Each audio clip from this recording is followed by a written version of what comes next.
antes, tá, de vocês começarem, porque esse tema é um tema muito importante, muito forte. Boa noite a todas e todos. É muito importante hoje essa reflexão que nós vamos fazer nos nossos seminários. Daí temos convidados os alunos do Vespertino e do Noturno para assistirmos a apresentação do Felipe e da Raquel, né, Felipe? Eu não falei o nome errado, não, né? Do Felipe e da Raquel.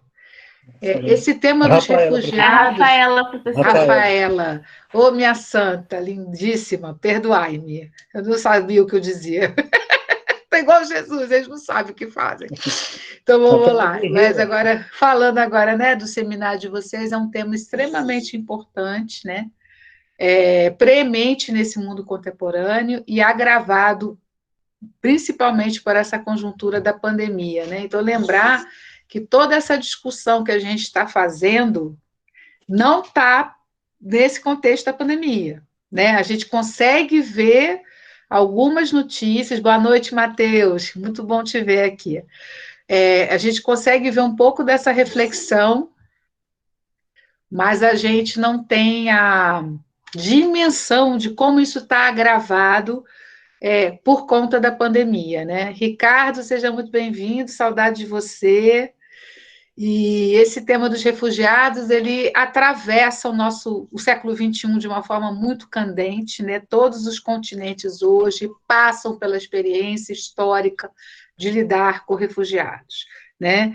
E tem toda uma discussão muito triste, né, que vem, né, das terras que as populações são consideradas descartáveis, e de como essas populações são tratadas, né? O século XXI, infelizmente, nos mostrou muitas cenas de pessoas afogadas no Mediterrâneo, cenas de pessoas desesperadas lutando pela sua vida, maior parte desses imigrantes vindo dos países mais pobres, com sacrifício fora do normal. Eu quero lembrar que essa imigração, né, essas pessoas que buscam o estatuto de refúgio, são aquelas que conseguem, gente, conseguem reunir alguma condição material e alguma rede, ou participam de alguma rede de possibilidade que as ajudam a sair, né? A maior parte das pessoas, né, continuam, né, nos seus países de origem em situação de enorme sofrimento. Isso é um tema que atravessa o nosso mundo contemporâneo. Todas as ruas de todas as grandes metrópoles do planeta é algo novo. A gente não viveu isso no século XX, mas estamos vivendo isso no século XXI. Todas as ruas do planeta têm hoje pessoas refugiadas, imigradas, em situação de rua, em situação de forte vulnerabilidade, tá? Isso é um fenômeno que marca o século XXI. Eu queria fazer essa introdução para dar a dimensão da importância do seminário de vocês. O autor que vocês dois vão apresentar, ele teve um cuidado gigantesco de mapear esses diversos contextos de refúgio, né? Só que eu digo o seguinte, a pandemia vai transformar todas essas nossas análises, né? A gente realmente vai ter que refazer esse trabalho, a meu ver, né? Tanto do meu verbete, quanto do verbete de refugiados, quanto de terrorismo, a gente realmente vai precisar, assim, rever, porque a situação da pandemia traz outras dimensões. Bom, eu vou agradecer a Rafaela e o Felipe, que se prepararam para apresentar esse texto para nós, do Vespertino e do Noturno, né? A gente fica muito feliz com essa possibilidade, é um tema muito especial, e vocês dois são alunos muito inteligentes, muito queridos, que eu tenho certeza que vão fazer uma apresentação que vai ajudar a gente a refletir bastante, tá?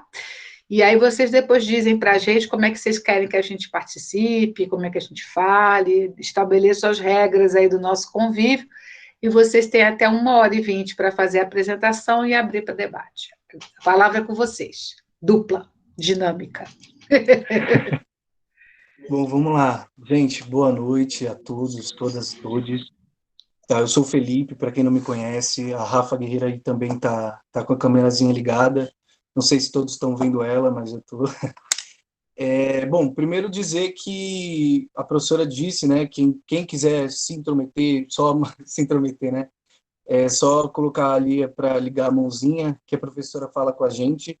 Vocês não vão ver meu rosto o tempo inteiro, eu vou entrar agora no slide, né, na apresentação, então vai ter que sair daqui, tá? Mas qualquer coisa a professora me chama, se tiver alguém que comenta lá no chat, pode também interromper, a professora fala, Felipe, calma aí, né, e pode perguntar, pode falar o que quiser, é bem livre o tempo inteiro, tá bom? Dizer também desculpa antecipadamente, porque eu sou uma pessoa muito ansiosa, então eu esqueço as palavras, e aí se vocês também puderem me ajudar nessa pescada de palavras, isso vai ajudar bastante, tá ok? Tranquilo. Felipe, nosso convívio não é de hoje, né? Já tem uma Sim, longa história. Já comemos quase um saco inteiro de sal juntos. Ou seja, tem muito tempo. com Fica certeza. tranquilo. Graças a Deus que eu tenho bastante tempo com a senhora, professora, que isso é incrível. Mas agora, gente, eu vou compartilhar a tela com vocês, tá? Se der algum ruim aí, qualquer coisa nesse sentido, vocês falem. Eu não sei, apareceu aí para compartilhar? Está aparecendo. Legal, vamos lá. E agora, gente, está aparecendo aí? Certíssimo, tá certinho.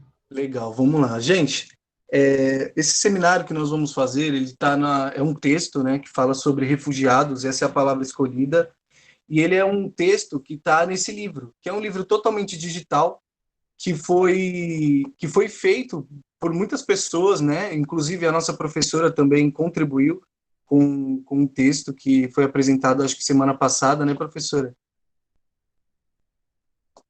Apresentado tem 2 semanas sobre intolerância. Sim. E esse livro ele foi organizado pela Adriana Silva, Lilian Rosa, e Sandra Molina, né? Calma, né, professora, estou um pouco nervoso. Mas ele é em homenagem, né, aos 20 anos da Feira Literária, não é? Bom, É, vamos lá. é da Estão me Feira ouvindo? Literária de Ribeirão Preto, isso, Sim, Felipe. Pode obrigado, professora. É continuar, porque eu vai achei. falando tranquilo. Não, tranquilo, é porque eu achei que eu tinha colocado aqui no slide que era da Feira Literária de Ribeirão Preto, mas acredito que não coloquei. Bom, eu coloquei essa frase de início, tá, que está no prefácio, foi escrito pelo Daniel Santos de Miranda, que é o diretor do Sesc São Paulo. E a frase é: 20 palavras disparadoras propostas a pensadores de múltiplos campos do conhecimento sobre temas candentes desde o início do século XXI. Então, a proposta desse livro, né, é pegar essas 20 palavras que estão mais na boca do povo, que elas são mais candentes em relação à política e tudo mais, e que é preciso, nesse momento, pensar essas palavras. E a palavra que foi escolhida para esse texto nosso é literalmente refugiados. E o autor desse texto, que eu acabei de ler, ele é o Diego Souza Marighetti, né, que ele é advogado, mestre em Direito Processual pela Universidade Federal de São Paulo, do Espírito Santo, especialista em Direito Processual Civil pela Universidade Federal do Espírito Santo, né, ele também é coordenador do Programa de Proteção Legal do Centro de Referência para Refugiados da Caritas Arquidiocesiana de São Paulo e dedica-se à pesquisa e ao estudo do refúgio, do direito internacional e dos direitos humanos e da circulação global. Significa que, quando eu li isso, eu achei bem interessante, porque faz muito sentido dentro do texto. Vocês vão ver que ele realmente se utiliza muito da ideia de lei, né, dessa conotação bastante jurídica, para falar sobre refugiados, o que é bastante interessante, porque a gente, enquanto historiador, acaba esquecendo um pouco desse lado jurídico ao falar da história, ao falar dos refugiados, porque, por exemplo, eu sempre quando lia ou ouvia falar dos refugiados, eu nunca tinha visto por esse lado, né, pelo lado jurídico, e ele vem trazendo isso, o que deixa a discussão muito mais interessante, muito mais profunda para mim, né, acredito eu. Porque é E importante dizer, Felipe, que refugiado é um estatuto político e jurídico. Ser exato, imigrante é uma coisa, ser refugiado é outra. Então, tem toda uma discussão do que significa a situação de refúgio e quando se dá o refúgio. E isso é uma categoria em disputa também pelas políticas dos estados, né? Para aceitar ou sim, não sim, de aceitar fato. pessoas em refúgio. Alguém quer fazer algum comentário sobre isso que a gente está falando agora? Dar uma contribuição? Ricardo Costa, eu vou te puxar. Saudade de chamar você para falar alguma coisa, Ricardo. Sobre essa questão do Estatuto do Refugiado. Você está online aí, Ricardo? Estou online, espera aí um minutinho. Tá. Vou aparecer. Só para dar um oi e dizer que, por enquanto, eu não tenho nada para dizer, não. Você me pegou desprevenido. Ah, mas é saudade de puxar você para falar. Eu gosto que você fale. Não, Né? mas daqui a pouco, professora, ele vai falar com certeza. Que eu vou Ah, eu tenho puxar certeza um disso assunto aqui também. Mas é importante a gente perceber, né, qual a primeira grande diferença entre refugiado e imigrado. Né? O refúgio é uma categoria política e jurídica. O enquadramento de refugiado é, inclusive, no setor de imigração, diferenciado, completamente diferenciado, do enquadramento de imigrante, tá, gente? E isso é uma categoria em disputa. E nós, em história, a gente tem que saber perceber essa diferença, tá? Uhum. E história e ciências sociais como um todo. Pode continuar, Felipe. Sim, eu acho interessante, professor, o que você falou agora, porque, de fato, é uma categoria em disputa, né, pelas várias narrativas. A gente vê, eu vou deixar um pouco mais para frente essa discussão do Bolsonaro-trumpismo, né, e como isso se dá nessa discussão de refugiados e tudo mais. Mas vamos lá. O autor do texto, né, no caso o Diego... Perdão de novo, Felipe. Por exemplo, quando a gente fala de refugiados palestinos, por que a gente fala de refugiados palestinos? Ricardo, vamos lá, eu quero que você raciocine comigo, pode abrir só o áudio. Quando a gente fala de refugiados palestinos, o que isso significa? Se você tivesse que explicar isso para alguém. Um refugiado palestino? Não imigrante palestino, refugiado palestino. O que isso significa, à luz do que a gente já sabe do que ocorre com os palestinos? Bom, a Palestina é um território, né? Tem um território geográfico específico. Aí que eu que não estou me vendo, agora eu estou. Tem mas também é um povo que está espalhado pelo mundo inteiro, né? E eles são refugiados por conta de uma questão política De uma questão territorial. política, territorial e também, em certo sentido, religiosa, né? Sim, sim. Mas o político e territorial aí é determinante para a condição de refúgio, porque na medida que Israel avança, a população palestina é deslocada e confinada em territórios altamente povoados, e do ponto de vista de saúde pública e de gestão de vida se torna cada vez mais difícil, e muitas dessas pessoas são deslocadas para campos de refugiados. Né? Em África, a gente tem vários fenômenos de refúgio. Por quê? O refugiado ele é fruto de um processo de desagregação política. O refugiado ele é marcadamente aquela pessoa que teve direitos violados por conta de instabilidade ou violência de Estado. Então, esse é um ponto que a gente precisa entender, que é diferente do imigrante, que eu posso até imigrar por conta de questões políticas, mas a imigração ela é mais vasta na compreensão. A categoria refúgio ela é muito pontual, tá? Sim, professora. E também, depois ele vai caracterizar muito bem o que é refúgio, né? Ele vai conceitualizar muito bem o que é refúgio nesse sentido. E uma das coisas que ele fala muito bem é que o refugiado é aquele que, se voltar para o seu país de origem, tem a vida ou a liberdade ameaçada. Eu acho que é um pouco diferente sim, do imigrante, né? Porque tem essa conotação de vida mesmo, né? Essa conotação de se voltar por conta da sua raça, da sua religião, né? São perseguidos nesse sentido, né? E aí eu vou aprofundar um pouco nessa parte, que esse texto é bem importante. Robson, qual é a diferença entre um refugiado e um exilado? Tenta me explicar com o que você já sabe, com o que você estudou na faculdade, com o que você aprendeu. Se você tivesse que explicar para alguém qual é a diferença entre um exilado e um refugiado, como é que você explicaria? Olha, professora, pensando nessas duas palavras, o refúgio eu acho que está mais ligado a essas questões, enfim, de conflitos internos, né, dentro do país onde a pessoa saiu, e justamente saiu por esses conflitos para buscar uma condição de vida melhor, enfim. Agora, o exílio, não sei, eu penso muito nessa relação que a gente teve na ditadura, né, onde muitas pessoas se exilaram e fugiram por essa perseguição mais direta, né, do Estado, enfim. Mas ainda também nesse jogo político, né, territorial aí que a gente estava falando. O exilado, ele é diretamente, pessoalmente, identificadamente perseguido, né?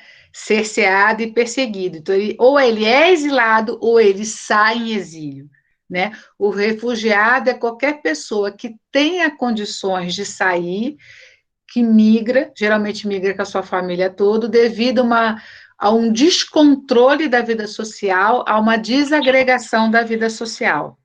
E no mundo hoje a gente tem tudo isso, tem refugiado, tem exilado, tem imigrante também, tá? Pode continuar, Felipe.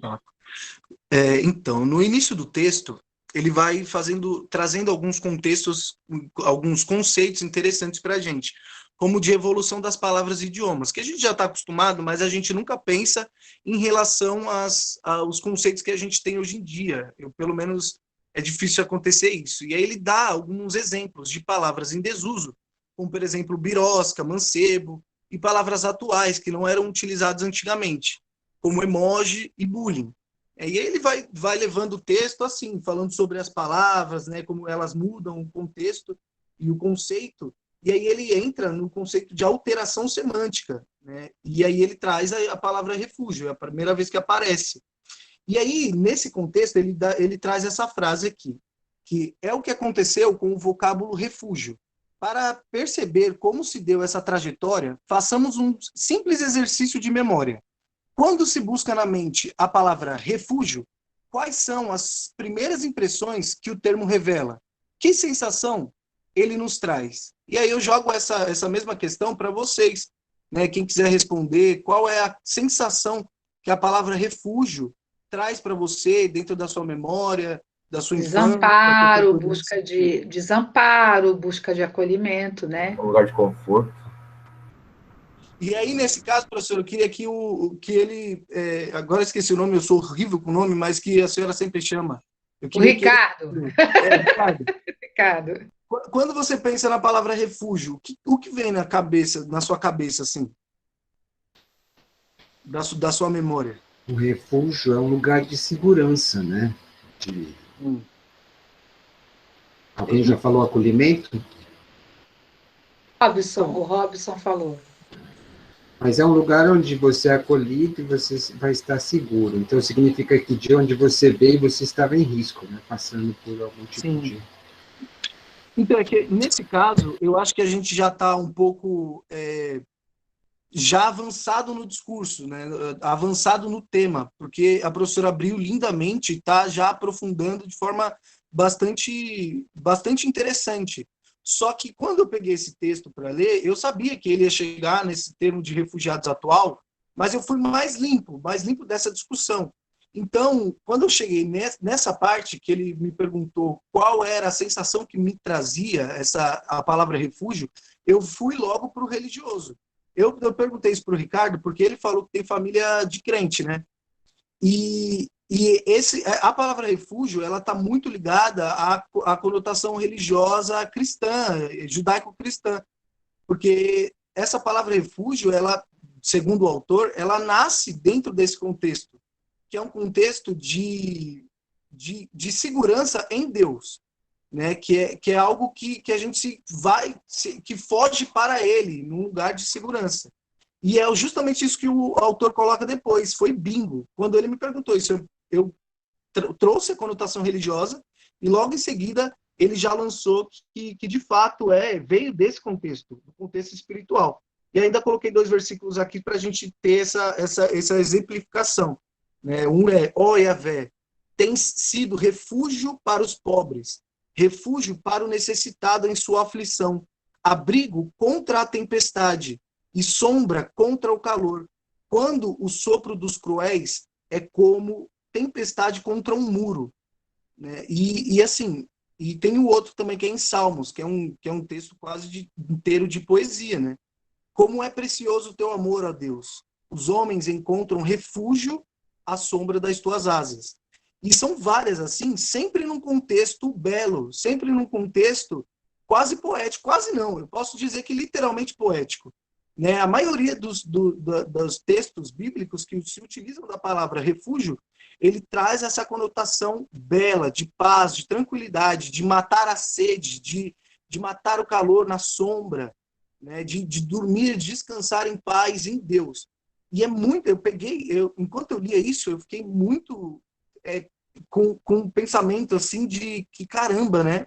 Como que algo tão poético, tão belo nesse sentido, se transformou ao longo do tempo em algo que o autor vai trazer só no final do texto, que é essa conotação pesada, né? Que é essa conotação de preconceito, de xenofobia, que o refugiado traz, né? O terrorismo. Mas aí eu vou falar um pouco mais para frente. Mas eu pensei nesse processo, no caminho, no literalmente processo, né, dessa palavra tão bela e utilizada nesse contexto tão poético, como que virou hoje, né? E aí ele traz agora a noção de refúgio e de refugiado atual, né? E esse trecho é muito interessante, porque ele resume bem. Ele fala, hoje em dia, refúgio também ativa em nós uma sensação que nos faz imaginar grupos de pessoas caminhando por quilômetros em filas a perder de vista, atravessando de um país a outro, ou aglomeradas em barcos ou botes superlotados, sem as condições mínimas de segurança, desafiando mares agitados, ou ainda amontoadas em frente a altos muros ou cercas implantadas nas fronteiras, na expectativa de cruzá-las. Então, quando ele traz aqui, a gente já está muito familiarizado com esse contexto de refúgio, né? Eu, inclusive, perguntei para minha mãe, que não está muito, né, nesse mundo político e tal, e ela, crente de quebrada, só, né, nesse contexto, mãe, o que é refúgio? E ainda para ela não traz esse conceito, né? Não traz essa ideia, né, de refúgio. Para ela continua sendo algo relacionado ao divino e tal. E aí eu estava até conversando com ela depois de ler o texto sobre isso, assim, porque é realmente muito interessante essa mudança de semântica, né, da palavra. E aí o autor vai atribuir essa noção não religiosa do termo à Segunda Guerra Mundial, né, que é quando acontece todas as mazelas, tragédias lá, né, e aí grandes massas de pessoas vão sendo, né, refugiadas em outros lugares que a guerra ainda não atingiu. Então, nesse sentido, o termo não é novo. O termo refugiado não religioso não é novo, é da Segunda Guerra Mundial, né? Isso é 39 a 45. Só que essa noção não religiosa só veio se popularizar, segundo o autor, né? Eu digo popularizar no sentido de população mesmo. Você sair na rua agora e perguntar o que é refúgio, pessoas vão já ligar a esse outro contexto aqui, que ele estava mostrando, né? E só a partir de 2 de setembro de 2015 ele atribui. Não apenas esse dia fatídico, mas ele diz que nesse momento ocorreu algo que fez com que essa noção não religiosa do termo corresse o mundo e se popularizasse. O que aconteceu dia 2 de setembro de 2015? Acredito que muitos vão lembrar quando eu falar. Foi a morte trágica do menino Alan Kurdi, né, de origem curda. Ele tinha 3 anos de idade e morreu em uma praia na Turquia. Foi justamente o que a professora falou. A Laís quer falar, gente. Pode falar, Laís. Ai, Felipe, desculpa te interromper, mas que a data que fala sobre o termo refugiado é numa convenção de 26.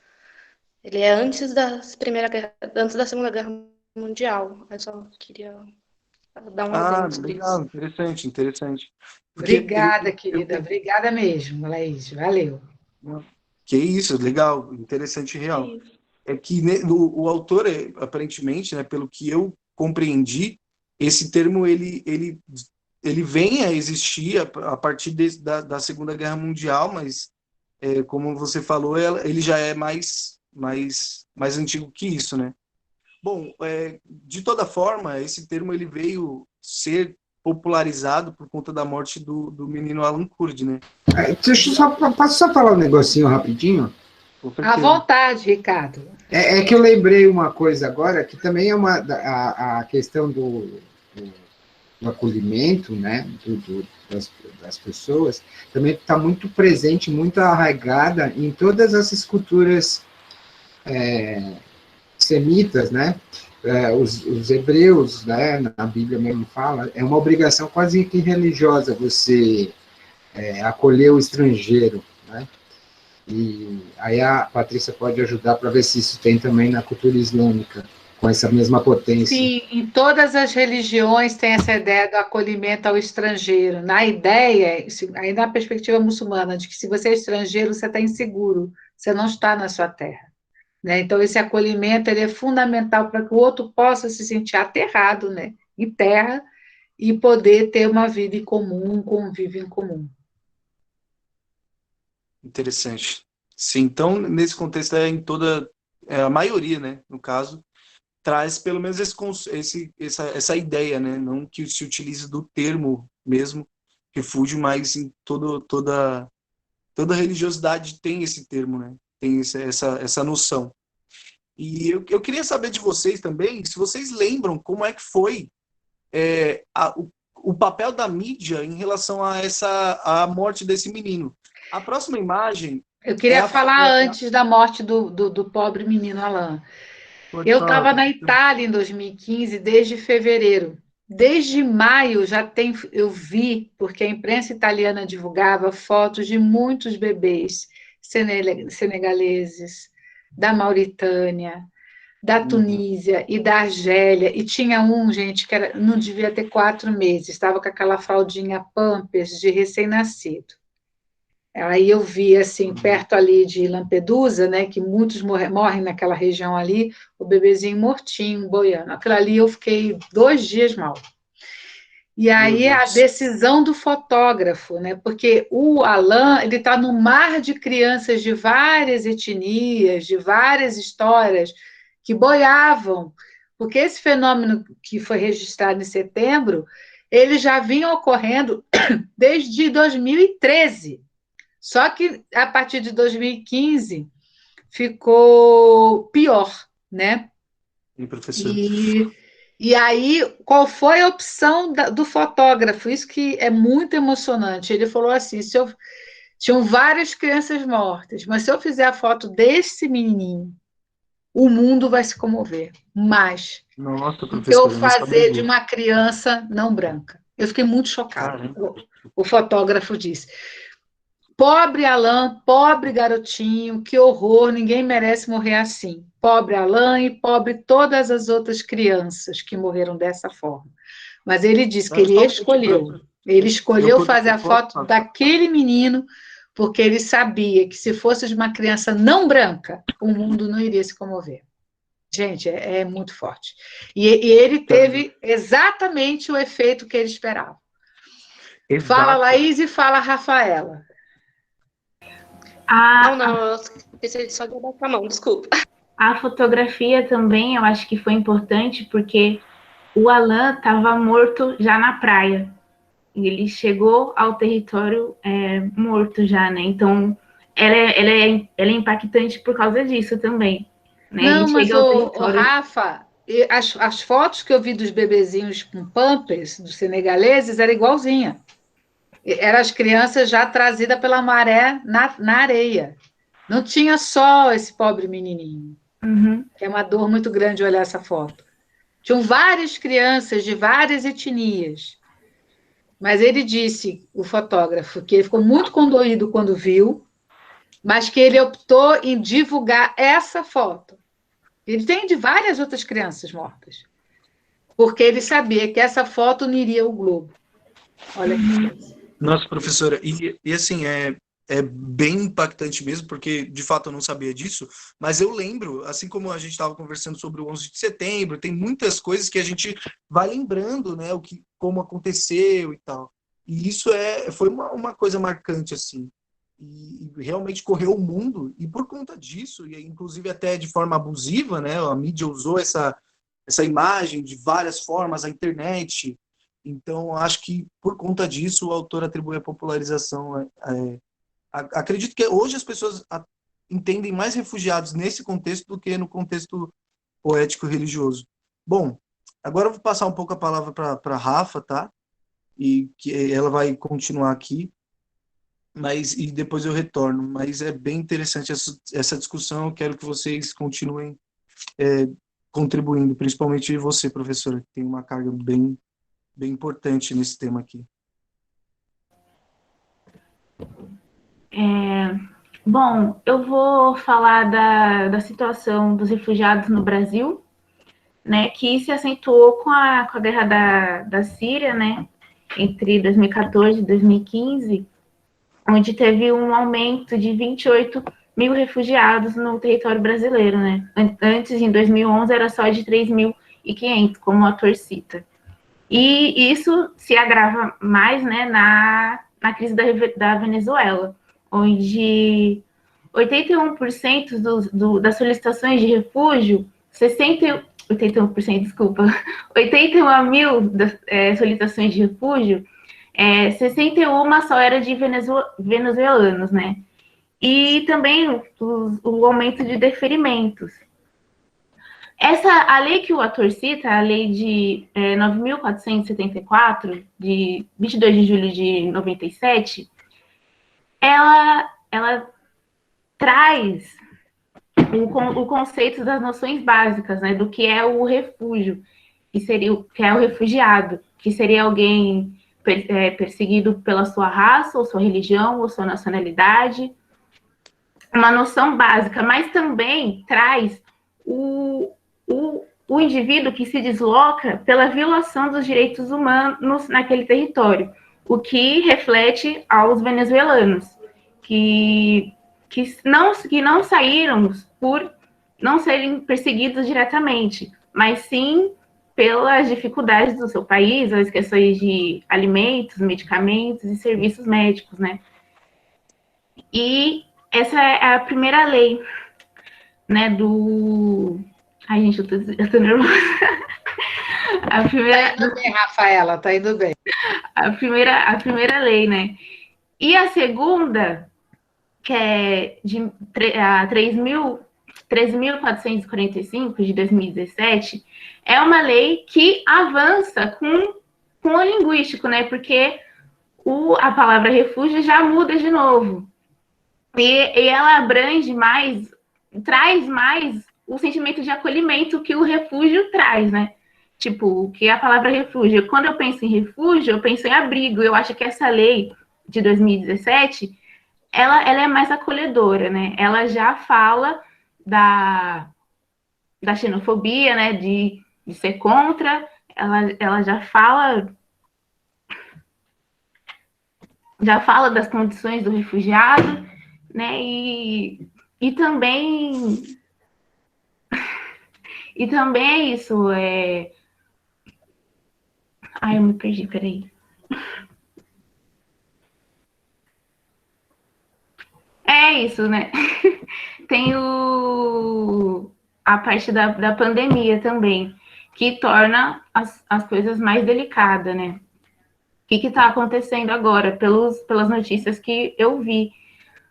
Não estão cumprindo essas duas leis, né? Então, primeiro que fecharam as fronteiras por terra, mas não fecharam as fronteiras pelos aviões, né? Para entrar no território pelos aviões, que é um caso de discriminação contra os venezuelanos, né?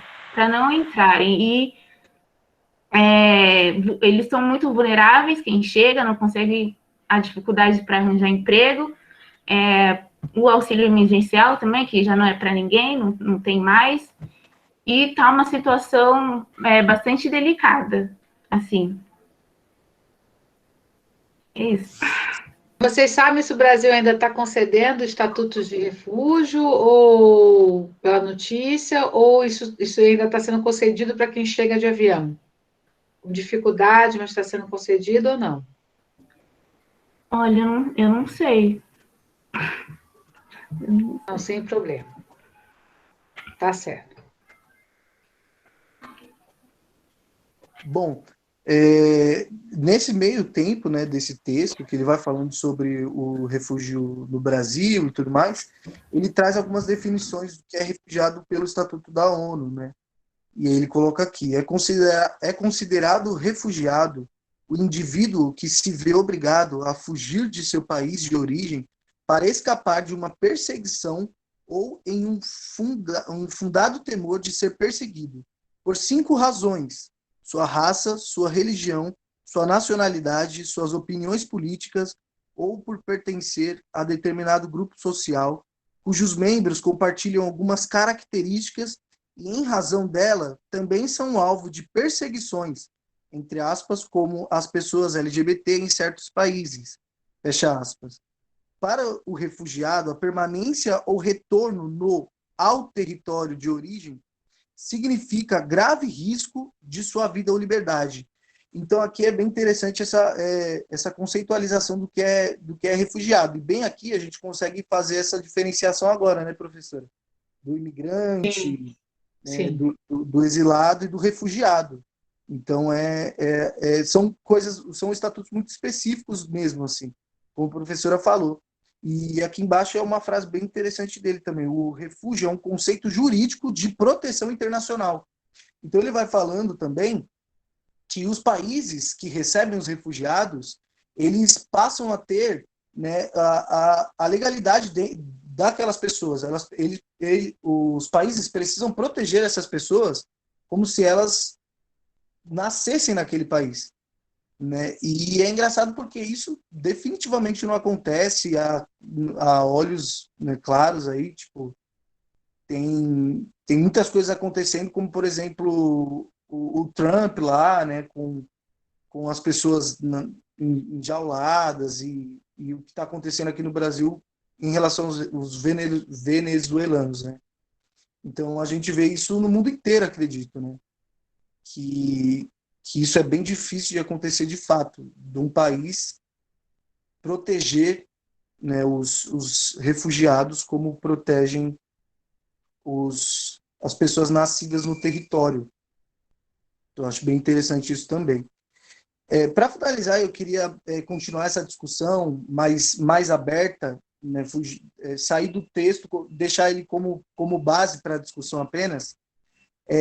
O autor ele não dá nenhuma solução para o que acontece com os refugiados de forma mundial, né?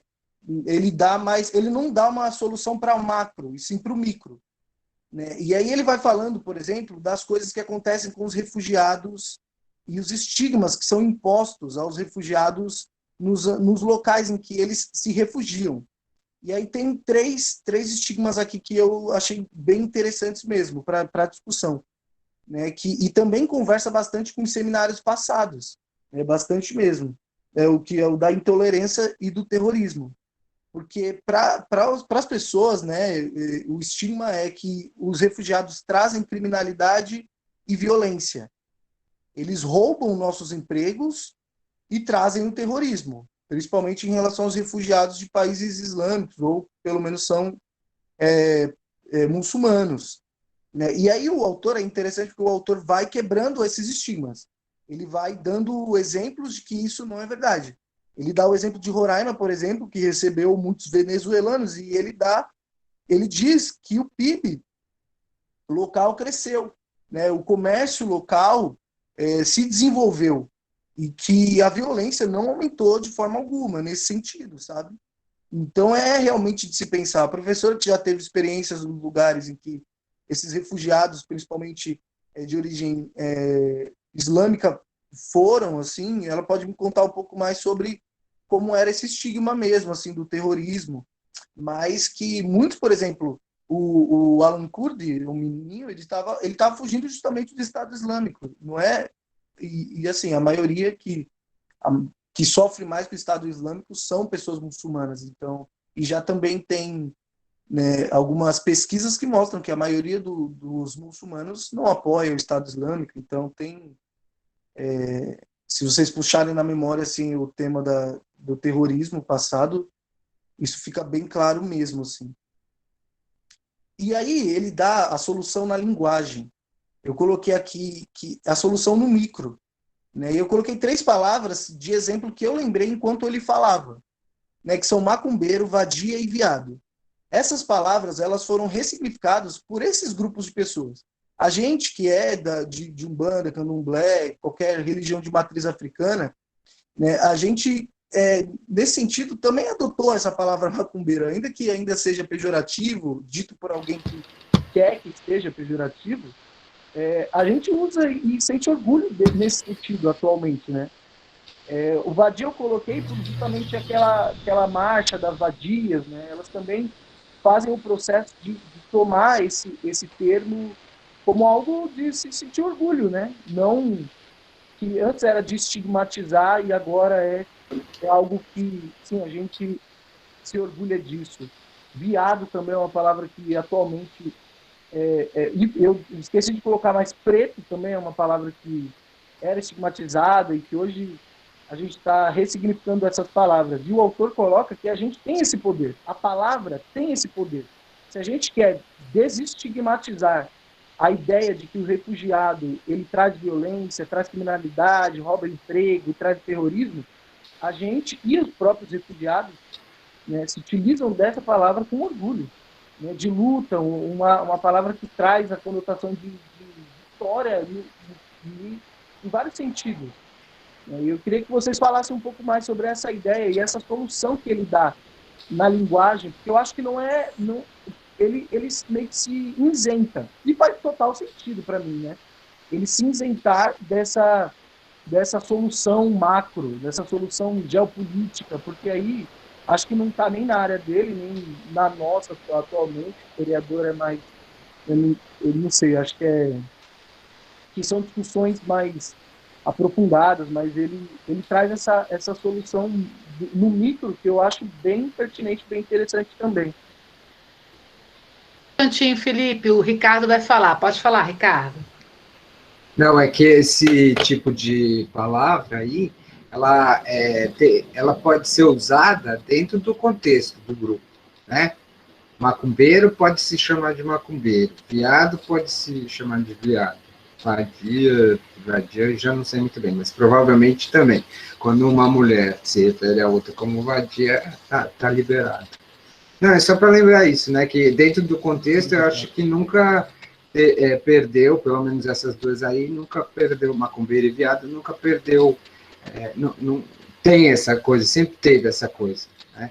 Eu lembro que, muito novo, saí 18, 19 anos, quando eu comecei a ir em Candomblé, em Umbanda, eu ficava chocado das pessoas se chamarem de macumbeiro, porque para mim era absolutamente pejorativo, né, o uso do termo. Aí logo eu aprendi que, não, tá de boa, pode usar. É até um jeito de se... Por exemplo, a mãe Estela, ela não gostava do termo candomblecista, é um termo que se usa muito, né? Ela fala, não, ou é macumbeiro, ou então é candomblezeiro, que é um nome bem bonito, que se usa muito na Bahia, né? Se falar, ele é candomblezeiro, e ela falava que ela preferia esses dois nomes. Eu já ouvi muito candomblezeiro na Bahia, isso já, candomblezeiro. Agora, candomblecista ela não gostava, que ela achava alguma coisa um pouco, sei lá, limpando um pouco meio sanitizada, assim. Mas, enfim, a fala era só essa. Tá certo, mas a gente tem coisa aqui para refletir, muita coisa. Fala, Rafaela. Eu lembrei de um estigma que o autor cita, que seria de que esses refugiados iriam contaminar a cultura. E me lembrou uma situação pessoal. Eu sou da Zona Norte de São Paulo, eu moro na Casa Verde aqui, que é perto do bairro do Bom Retiro. E tem muito boliviano aqui, né? E eu sou do carnaval, né? Eu sou criada no carnaval aqui de São Paulo, numa época bem distante, quando tinha carnaval. E na época eu ia muito no AMB, e em ensaio técnico, que é um evento aberto de graça. E os bolivianos, eles frequentavam lá, dominavam também o comércio, e era uma mistura boa, assim. Eu estudei numa escola que era uma escola da prefeitura, que metade dos alunos eram bolivianos, né? E a escola, né, não se empenhava muito em acolher esses alunos, né? Hoje, olhando assim, né? Esse texto me lembrou muito na época da escola, porque eu convivi muito com os bolivianos e é isso, né? Tem essa mistura assim, não vai influenciar em nada, até acrescentar. Eles estão presentes até nas escolas de samba de São Paulo. Eu só queria falar isso. Robson, abre aí o microfone, fala dessa obra aí que você citou. Tem um poema, enfim, eu acabei esquecendo o nome dele, mas é justamente de uma mulher falando, né, como dentro do contexto norte-americano, quando chamavam ela de negra, chamavam num contexto pejorativo, né, de uma forma pejorativa no sentido de ofender, e como ela ressignificou, né, esse processo de ofensa a partir de um coletivo, né, enfim, ela não foi a única a fazer isso, né, os negros começaram a se reconhecer, e a partir dessa coletividade, enfim, os Panteras Negras, Malcolm, tudo isso que a gente também já vem estudando aqui, deu uma outra cara, né, para o movimento negro conseguir se reafirmar e conseguir dizer, né, sou negra sim, e daí, né, enfim. Eu acabei esquecendo o nome do poema, professora, posso até pesquisar aqui, compartilhar aí no grupo, mas... Eu acho que é da Nina Simone, né, Gritaram-me Negra, não é isso? Eu não estou lembrado se é não dela. Sei, não lembro. Não lembro, ou é da É da Vitória Santa Cruz, eu acho. É da Vitória Santa Cruz. Tá. Isso, muito bem, obrigado. Quem lembrou, mas é isso mesmo, é um poema muito forte, né, enfim. E na época de vestibulando, alguns anos atrás, eu lembro que eu tive contato com ele e achei bem forte, assim, bem impactante, né? Não só pela fala, por tudo que ela traz no poema, mas pelo contexto também no qual isso surgiu. É um pouco disso, professor. Valeu, Robson. Fala Lucas e depois a Vitória. Lucas de Oliveira Marques. Boa noite, professora. Boa noite a todos. Boa noite. Indo nessa coisa do preconceito, enfim, da linguagem, enfim, eu trabalho num comércio, né, que trabalha com diferentes nacionalidades, né, enfim. A Patrícia viu até no começo que eu até não entrei em contato com o rapaz lá do Biafra, lá, não encontrei ele mais porque eu tô afastado, tô com probleminha nos meus ombros aqui, e aí não tô trabalhando, né. Mas, assim, eu tenho gente lá da Colômbia, da Uruguai, da Argentina, enfim, e assim, todos que eu conheço estão aqui, estão trabalhando, estão querendo construir família, galera, tudo gente boa, e assim, e infelizmente uma história triste que eu tenho é de uma colombiana que veio para cá, a Marina, e assim, eu fazia entregas na casa dela, a gente batia um papo, né, se comunicava e trocava uma ideia e tal, e aconteceu justamente o contrário, assim, ela era uma pessoa super aberta a amizades, assim, muito ingênua, inocente, e aconteceu que ela acabou fazendo amizade com as pessoas que entraram na casa dela errado, as pessoas estavam com intenção ruim e acabaram roubando todas as economias dela aqui é horrível, aqui perto da minha casa, aqui. E ela teve que voltar para a Colômbia, então, assim, o que eu observo é o seguinte, todas as pessoas que eu conheço de diferentes nacionalidades, elas vêm aqui com o sentido de trabalhar, de querer construir a vida, fazer o pé de meia, enfim. E às vezes, e o contrário, assim, às vezes você pensa, e existe esse preconceito, mas às vezes elas são lesadas pelos próprios brasileiros aqui, enfim.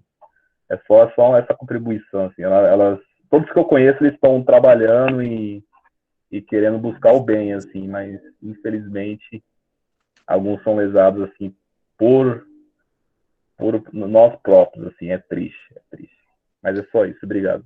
Nada, Lucas, é só isso tudo, né? É muita coisa. Sim. Vitória, a palavra é sua. Bom, eu estava aqui pensando, né, sobre essas questões de construção do conceito e tudo mais, né, do refugiado.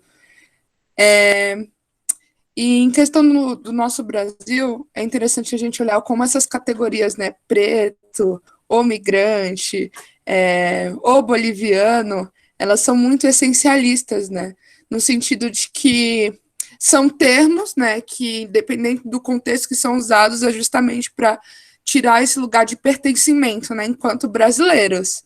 Então, a gente vê que, por exemplo, um filho de boliviano, ele sempre vai ser boliviano, mesmo que tenha nascido no nosso território, no sentido de diferenciar mesmo, né? E essa questão acontece muito com a população preta, né?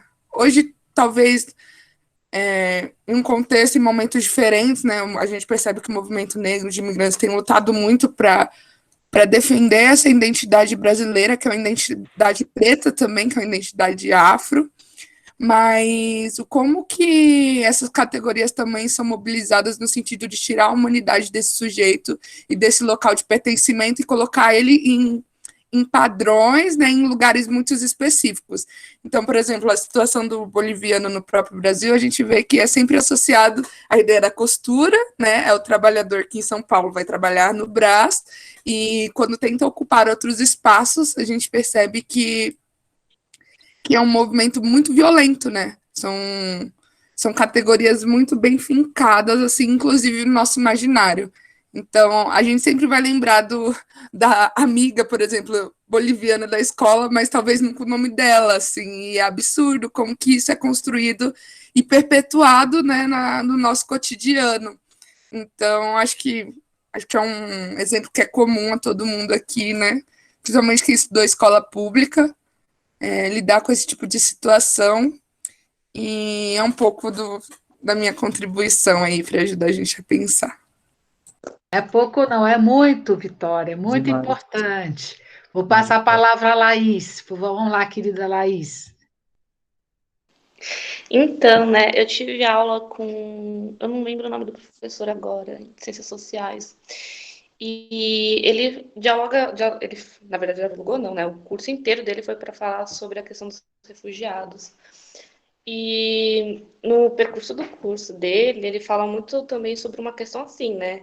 Que assim, os países eles são tipo, não é que obrigados, aqueles países que eles aceitam os refugiados, eles têm como obrigação tipo, estruturar um lugar para o refugiado estar. Então, tipo, escolas, saúde, moradia, até mesmo alguns países eles têm que dar empregos para esses refugiados. E não é a realidade, sabe? Porque quando a gente vai ver o campo de refugiados, por exemplo, nos Estados Unidos, que é muito grande, você vê pessoas morando em cabanas que às vezes não têm o que comer e recebe de doação aos alimentos. Não é algo que o Estado está contribuindo, sabe? É uma coisa que não é só um muro físico, né, desses campos de refugiados, mas também é um muro ético e social, porque o Estado ele não contribui para colocar esse refugiado dentro da sociedade e acaba contribuindo com um discurso de que o refugiado, como o Felipe falou, ele vai trazer a criminalidade, a violência, porque o refugiado ele não é um europeu, sabe, loirinho dos olhos azuis. Ele sempre vem de países que estão sofrendo guerras civis, estão com problemas políticos, fome. Então, eles estão falando, mais uma boca para alimentar. É o que, pelo menos, o brasileiro pensa. Com a crise, sei lá, com a crise política que a gente vive, a falta de trabalho, o brasileiro ele acaba pensando, sabe? Tipo, nossa, eu não consigo, imagina o outro. E acaba criando esse preconceito com o refugiado, entende? E aí a gente dialogou muito isso em aula, e é isso que eu queria falar. Muito grata, Laís, é bem isso mesmo. Alexandre, pode falar agora. Só um minutinho antes do Ale falar, eu queria só... Pode? Pode, Felipe. Vontade. Legal, eu só queria complementar, porque isso faz muito sentido quando a gente lê o texto e lembra, né, da apresentação de intolerância, que foi a contribuição da professora para esse livro, né, que utiliza as palavras e tal. A professora falou sobre intolerância, não é isso, prof? Isso. Então, e aí, nesse caso, a senhora chega a falar sobre... Desculpa, o senhora, tá? Porque, mano, trabalhar com público mais de idade, assim, eu chamo senhora até minha sobrinha. Mas, então, mano, é muito ruim. Mas no seu texto você acaba falando um pouco sobre a xenofobia, né? E aí a apresentação que fizeram sobre fala que tem a ideia de que da xenofobia como algo que busca construir uma unidade interna. E pensando nisso, isso é muito interessante para se pensar esse texto dos refugiados. Porque quando chega o refugiado, ele traz consigo sua cultura, ele traz consigo a sua pluralidade, né? E tendo essa ideia de que eles vão não só atacar o nosso emprego, mas a cultura brasileira vai se transformar, a cultura norte-americana vai se transformar, e vai se juntar e vai virar uma bagunça. Acho que isso também leva.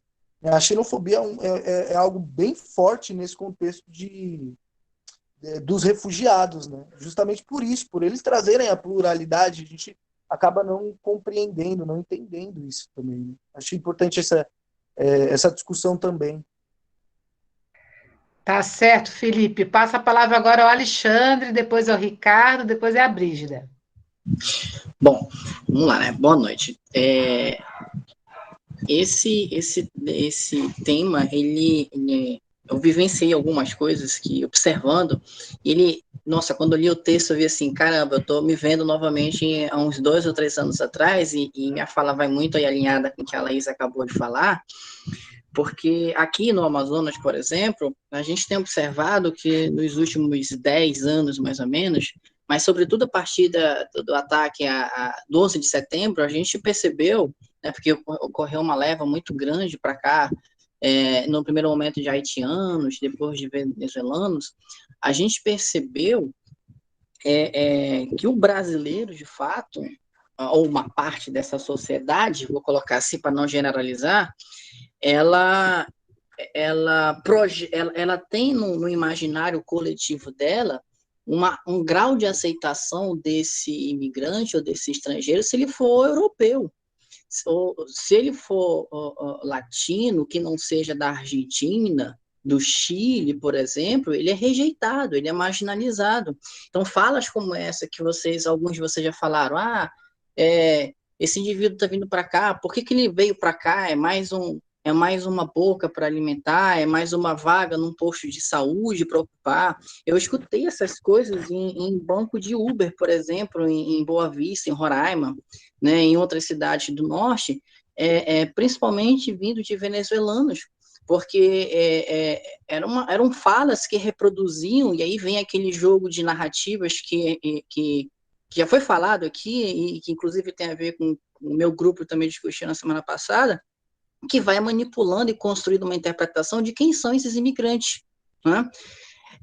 E aí precisa de uma foto daquele fotógrafo, né, para poder sensibilizar as pessoas, para dizer, olha, as coisas não são assim, você não tem a tolerância, né? Você não observa qual é o outro lado. Ninguém vai sair da sua casa porque quer, né? Já começa por aí, para passar por necessidades.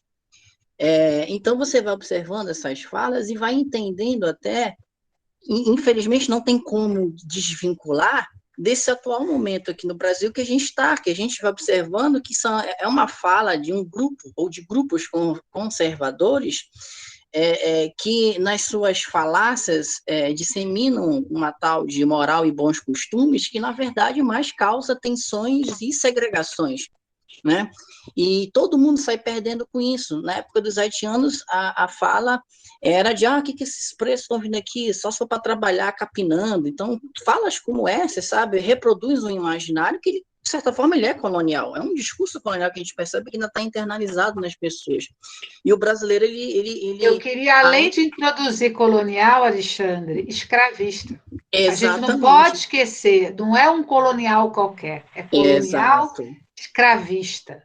Exatamente. A sombra disso é muito forte. Nós somos ainda pautados por relações escravistas. Exatamente, prof. Então, a gente percebe muito isso. Eu tive a experiência mais recente agora, para fechar, né? Então, uma contribuição crítica e reflexiva, né, que eu estou trazendo aqui, recentemente, eu tive uma experiência de ser professor do Estado, né, por alguns meses, e cheguei a ter um aluno venezuelano, e me chamou a atenção, ele me chamou a atenção porque ninguém interagia com ele, eu não sabia até então que ele era venezuelano, era um rapaz já um pouco castigado pelo sol, né, então ele era, digamos assim, silenciado, ou ele era tratado como invisível por parte dos colegas e dos professores. Os professores, aquela desculpa assim, a gente não consegue entender o idioma dele,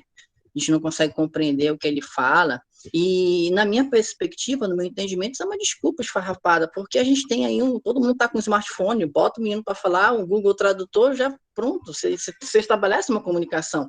Não é como há 20 anos atrás, que realmente, se você não dominasse o básico de um idioma, você não conseguia se comunicar. A gente tem as ferramentas tecnológicas aí para isso. Então, esse rapaz, ele não interagia de forma nenhuma, e isso foi um pouco antes da pandemia.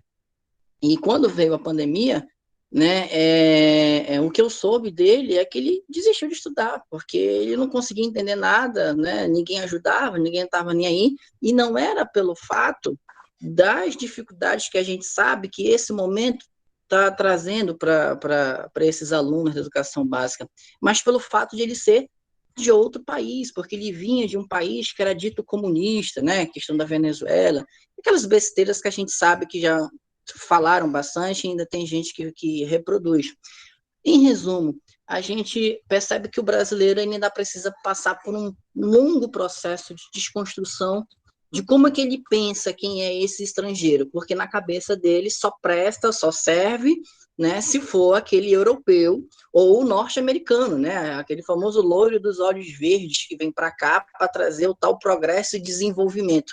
Então a gente percebe que isso ainda é muito comum, inclusive na mídia, né, que agora são as redes sociais. É isso. Super obrigada, Alexandre. Passa a palavra ao Ricardo. Então, a colega, eu esqueci o nome dela. Esqueci o nome dela. Mas, enfim, a colega lançou um negócio... Rafaela ou Laís? Acho que foi a Laís, eu não me lembro bem agora. Eu devia ter anotado. Desculpa, seja quem for. Ela falou um negócio que me lembrou uma fala do Krenak, que ele falou que o atual momento do mundo, não só do Brasil, principalmente para a gente do Brasil, mas do mundo, é onde tudo tem que ser um só, tudo tem que ser um. E aí eu fiquei pensando, eu vou propagandear a minha filosofia, que é o viralatismo. Eu gosto dessa ideia da gente poder sobrepor identidades, entendeu? Então, a gente é brasileiro, a gente é afro-brasileiro, a gente é indígena, enfim, essas coisas todas estão sobrepostas sobre a gente. E eu acho que isso é riqueza, não é pobreza, não é menos, é bom que seja mais, né? Se a gente pensar na história do mundo, quando os povos se encontram, é que as coisas boas vão acontecendo, se troca informação, se conhece mais coisa, enfim, a mistura me parece uma coisa boa, né? E o contrário disso é o que a gente está vivendo agora, essa necessidade de ser único, né? Uma só religião, um só Deus, uma só moral, uma só ética, uma só filosofia política. O Brasil foi construído assim, né? Por exemplo, quando o candomblé chega no Brasil, elas recriam, as mães de santo recriam a religião africana, né? E ela passa a ser uma religião brasileira, ela é específica, que o culto é específico aqui no Brasil. Então, eu acho que essa possibilidade do encontro com os outros, de receber os outros, de conviver com os outros, sejam eles de que procedência forem, é sempre para...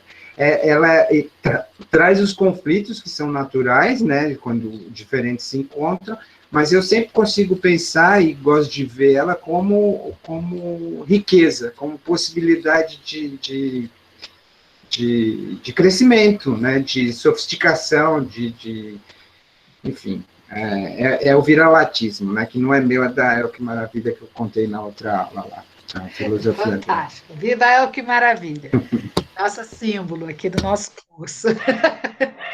Eu convido a Brígida, depois o Pedro Mota e a Shirley. Gente, obrigado pela contribuição, tá? Vocês estão sendo incríveis, está me deixando muito feliz. Agrega muito. Brígida, a palavra é com você, Brígida. Boa noite para todos e todos. Quando eu li o texto, eu me lembrei, lógico, né, do meu seminário e do depoimento do meu genro que a gente trouxe, que ele é um imigrante palestino. E, assim, ele foi bem sucinto no depoimento dele, mas quando eu estava lendo o texto, eu cheguei a chorar, porque, assim, é emocionante e muito triste, né, ver, no meu caso, em ter uma pessoa que veio, ele não veio como refugiado da Palestina, mas ele veio como imigrante porque ele já tinha família aqui, né? Ele já tinha tios, tias que os acolheram aqui. Então, ele não passou por esse processo do refúgio, mas ele tem esse sentimento de migrar e deixar a terra dele, porque, assim, eles perderam tudo lá, né? A família dele tinham lojas de tapetes, eles tinham uma vida até que bem estruturada. Eles tiveram que fugir para as montanhas, porque senão eles seriam mortos, ou então seriam confinados. Ele passou fome, criança, comendo lixo. Né? Ele não citou isso, né? Porque eu acho que isso é uma coisa que dói tanto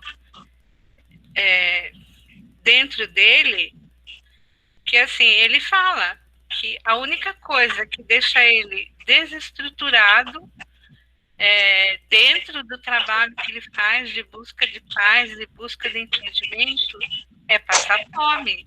Ele não consegue ficar com fome. Quer dizer, isso é como uma pessoa que tem uma estrutura de vida, que tem uma profissão que se manteve dentro da sua família, teve apoio familiar, né? Agora, quem vem e chega aqui e não tem ninguém, e chega em qualquer lugar e não tem ninguém, né? É muito triste isso. Mais do que triste, é doloroso para quem está vivendo, né? E para quem está buscando um lugar e não recebe acolhimento. Então, eu acho que a gente está discutindo temas muito importantes, né, nessa matéria, temas muito pertinentes para o que a gente está vivendo agora, né? E que, assim, a pandemia está prejudicando tudo. O nosso governo, né, que não vale nem a pena falar muito, mas está tornando isso uma guerra. Você encontra pessoas na rua sofrendo por causa sabe, de não receber um olhar. A gente, automaticamente, às vezes a gente faz isso, né? A gente passa pelas pessoas e se afasta delas, né? Então, isso é muito, muito triste para o ser humano estar vivenciando isso. Eu acho que só a cultura, só o estudo, só o acolhimento que a gente pode ter no nosso grupo, na nossa família, no nosso meio, nas nossas redes sociais, é que pode tentar minimizar isso para alguém que está vivendo esse tipo de situação. Para vocês terem uma ideia, o meu genro, depois de muitos anos, ele foi visitar o Líbano, né? Ele queria rever os familiares dele, mas a família dele está confinada dentro da faixa de Gaza. E ele insistiu em chegar até a faixa de Gaza com a minha filha. E aí um soldado israelense pegou e falou para eles que não eram para eles chegar no muro. Aí ele tentou argumentar que ele tem um trabalho de linguagem, de linguagem pela paz, né? Ele tentou argumentar que ele tinha parentes lá, que se ele não poderia nem ver através dos muros os parentes que ele tinha lá, né? Aí o soldado falou para ele: você pode entrar junto com a sua esposa, mas ela sai, você fica. Então, ele não pôde ver ninguém, né? Não pôde se comunicar com ninguém de lá que estava dentro da faixa de Gaza e teve que voltar.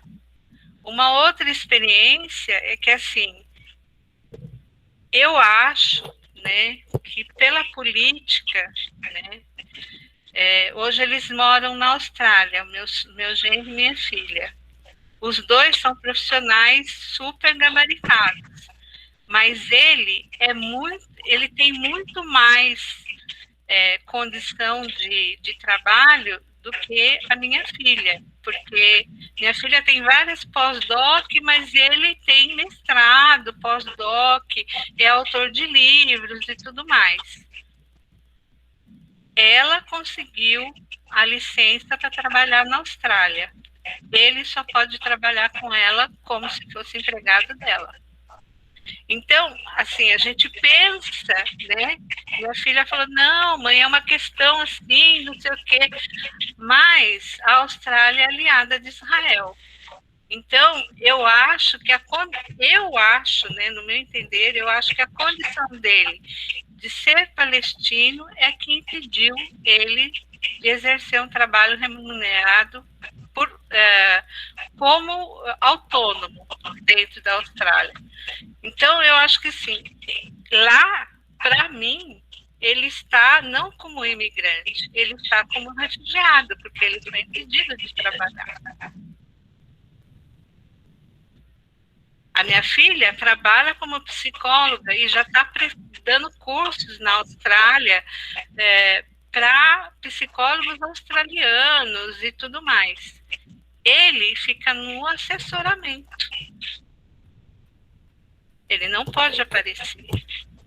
Então, eu acho que a gente está vivendo um momento muito, muito difícil. Muito difícil. A nossa mudança vai ser muito drástica, muita gente vai sofrer e já está sofrendo, e a pandemia veio para fechar o ciclo.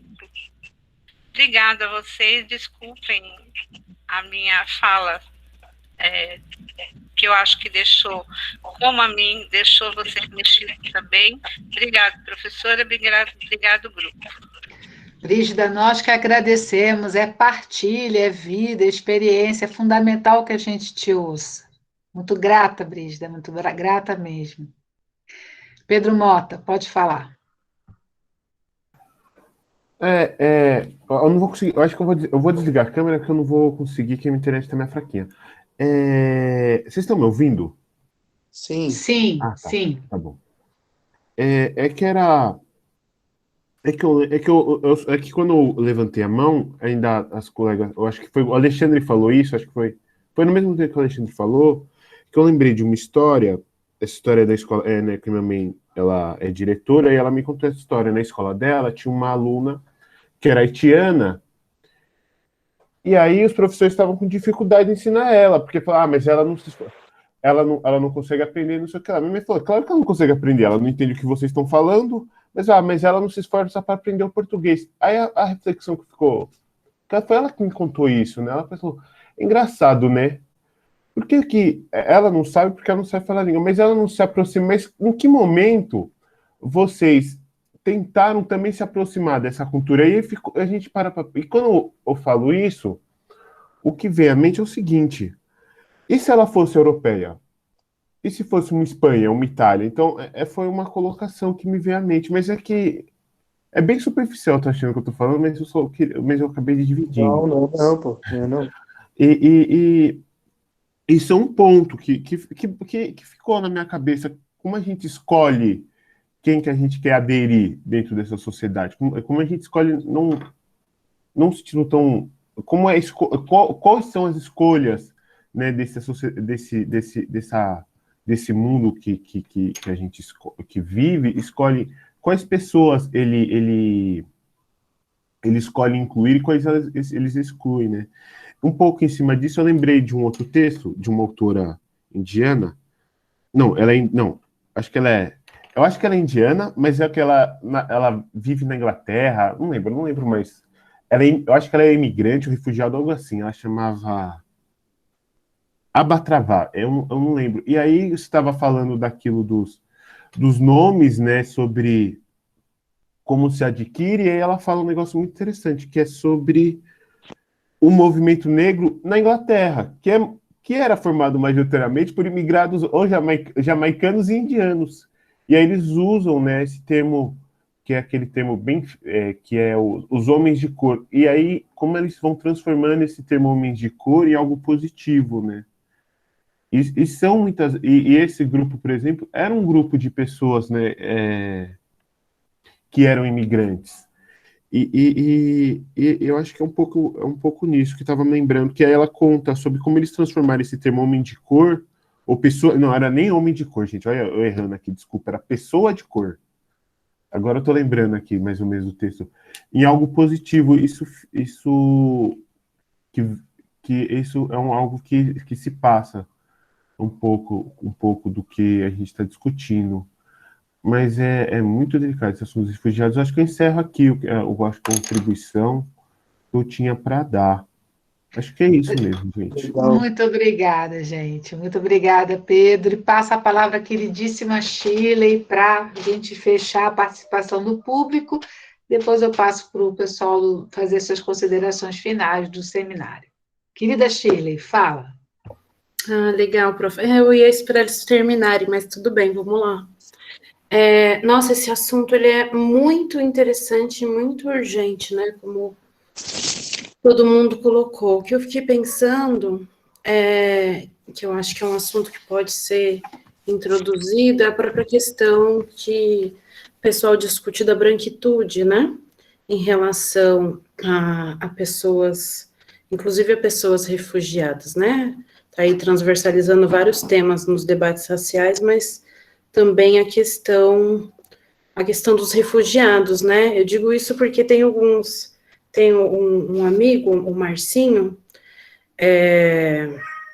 que ele traz muito debate da questão da migração, e o enquanto, por exemplo, as pessoas que têm curso superior, mestrado, doutorado, acabam indo para outros países, brasileiros vão para outros países pela falta de oportunidade, né, na pesquisa e na ciência, né, então tem essa fuga, o pessoal chama de fuga de cérebros, né, algo nesse sentido, e ao mesmo tempo que pessoas de países majoritariamente não brancos, né, refugiados tanto de regiões negras ou indígenas, e que muitas vezes têm curso superior, vêm e acabam trabalhando em outros cargos que não condizem com a formação, né? Eu faço bastante trabalho, assim, de militância na USE, né? Que é uma associação de haitianos, e muitos deles têm dificuldade de poder fazer de poder traduzir o histórico escolar, traduzir o diploma, e a maior parte vai trabalhar na construção civil, nos serviços, assim como nossos, né, companheiros aqui da América Latina que vêm e acabam indo para a indústria têxtil, né, para a questão da costura. Então, o quanto tudo isso está interligado, né? Aqui no extremo da Zona Leste, Guaianazes é praticamente uma pequena África, né? Já saiu algumas reportagens sobre isso, porque é onde vem pessoas de vários países do continente africano e acabam vindo morar. E diante disso tem muitas questões, né? A questão do trabalho, a questão das assistências, a questão do preconceito, que é muito forte. Enfim, eu fui ouvindo a apresentação e as contribuições e pensando em todas essas questões, né? Quanto à questão de raça também está muito presente em todo esse debate, né? Inclusive pensando nas próprias pessoas que vêm de países majoritariamente brancos e que para o Brasil e que conseguem alçar aí postos de poder, diretorias e tudo mais. Enfim, mais ou menos isso. Grata, Shirley, muito grata. Passa a palavra agora a Felipe e depois a nossa Rafaela. Só um minutinho, professora, deixa eu parar aqui o compartilhamento.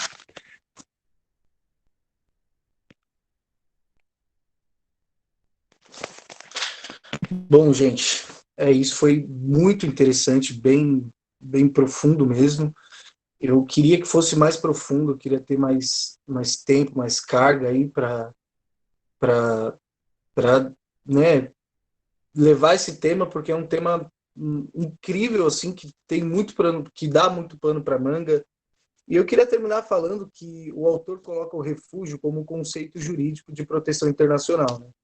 E que a gente façamos, então, ele um conceito político de proteção fraternal, proteção social. Porque é isso que a gente precisa, é isso que ele aponta também. Porque se não for a gente também, né, lutar por isso, e se só, sei lá, o governo fazer alguns programas para auxílio básico, né, desses refugiados, a gente não vai conseguir, de fato, refugiar eles. Então, a gente tem que ser as asas deles, né, para que eles descansem na nossa sombra. Quem faz a sombra é a gente. Então, a gente tem que ir já plantando as árvores. É isso, gente. Obrigado. Lindo, lindo, lindo. Rafa, suas palavras para a gente, de coração. Só agradecer, né? As aulas, assim, estão sendo muito boas. Esse semestre, assim, me veio a dúvida se eu queria continuar a fazer história, porque estava perdida. E eu me inscrevi nessa aula aqui da Patrícia, porque eu gosto muito da Patrícia, porque eu nem, né? E me deu, assim, de querer continuado, porque eu fui colocar história lá no SISU, sabe? As aulas são muito emocionantes, é muito boa essa interação aqui, muito, muito, muito bonito. Eu me emociono em quase todas as aulas. Rafa, deixa só uma dica. Quando você estiver escolhendo as aulas, se você ler Patrícia, pode entrar, pode se inscrever. Sem, assim, ó, entendeu? Não tem erro. Sim, a Patrícia é muito fofa, muito querida. Verdade, tô fazendo tudo que ela tá oferecendo, tô fazendo. Minha gente, são vocês que fazem o curso ser bacana. Não adianta o professor ter o melhor plano, o melhor das intenções, se os alunos e as alunas, né, e os alunos não acreditam no que a gente está apresentando, não vê sentido naquilo que a gente está apresentando. E eu no meu trabalho, desde o ano passado, desde os minicursos que eu criei, muitos de vocês fizeram alguns minicursos, né? A ideia, assim, eu estou assumindo que a gente está vivendo um estado de emergência no mundo todo. E que os meus cursos, eu me esforço, né? Uma busca para chegar perto dessa realidade da pandemia, né? Lembrando, assim, a gente está vivendo ela e que tudo que a gente está estudando não é mais a mesma coisa a partir da pandemia. Então, esse marcador eu estou sempre trazendo para vocês. E está sendo, assim, uma experiência para mim riquíssima, porque vocês estão dando força, se empenhando, fazendo um trabalho muito bonito, né? E lidando com tudo o que está acontecendo, né? E a fraternidade, estou lembrando de um filme da minha juventude, a fraternidade é vermelha, tinha as cores da bandeira da França, e tinha a liberdade é uma cor, a fraternidade é outra, e a igualdade era uma cor, liberdade era outra, e a fraternidade era vermelha, isso eu assisti. E eu queria dizer que a fraternidade ela é fundamental que ela seja associada a esses conceitos políticos de uma nova ética, de uma ética planetária, de uma ética de coexistência, de acolhimento, para que a gente possa superar essa crise que a gente está passando. Ela é uma ética emergencial. Ela é básica para qualquer reação, para qualquer mudança que a gente for atravessar. E nos cuidarmos, nos preservarmos, mantermos assim essa solidariedade entre nós, a sensibilidade, mantermos a riqueza, né, do partilhar, né? Isso não nos custa. E isso é uma coisa que a gente pode fazer. Pior do que a fome do alimento, que está sendo imensa, gente, é a fome da indiferença, que a indiferença causa. Então, vamos nós sermos diferentes nesse sentido. Né? Eu já falei numa aula passada e falo hoje, não custa nada mandar uma mensagem de WhatsApp para um amigo que está sumido, ou mandar um oi no Instagram, mandar uma fotinho carinhosa para um amigo que está triste, né? Mandar um e-mail, olá, como é que você vai? Um tempo que eu não te vejo, só quero saber se você está bem, eu me importo com você, né? Então, nesse momento que a gente está vivendo, esse tipo de presença, esse tipo de aproximação é fundamental. Tá bom, pessoal? Eu vou parar aqui a gravação.